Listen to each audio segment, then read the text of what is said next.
başlamışdır. 27 yaşına kimi satıcı olub, müəllimlik edib, keşiş kimi insanlara kömək edirdi. Ondan sonra isə bunu rəsmlə etməyə başladı. Ən maraqlısı odur ki, Van Gogh indiyə kimi heç vaxt tanınmamışdır. Heç kim onu ciddi rəssam kimi hesab etmirdi. Amma o buna baxmayaraq tez-tez rəsmlər çəkirdi. Çünki o rəsm çəkməyi öz dərdini danışmaq kimi görürdü. Van Gogh deyirdi ki, rəsm mənim üçün nəfəs almaq kimidir. Çox adama bilmədiyim maraqlı faktlardan biri də budur. Van Gogh qardaşı Teoya yüzlərlə məktub yazdı. Bu məktubda o həm həyatını, həm də rəsmlərə nə demək istədiyini izah etmişdir. Əgər bu məktublar ortaya çıxmasaydı, biz Van Gogh'un iç yüzünü tanımazdıq. Van Gogh həyatı qısa da olsa, dünyaya böyük bir iş qoymuşdur.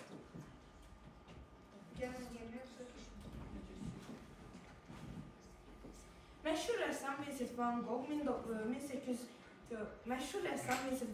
30 Mart 1853. Məşhur rəssam Vincent Van Gogh 30 Mart 1853-cü ildə Hollandiyanın Breda şəhərinin yaxınlığındakı Grootsundel məntəqəsində anadan olub.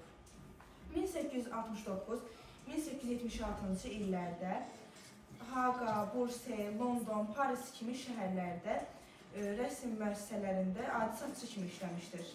1876-cı ildə isə İngiltərədə müəllim işləmişdir.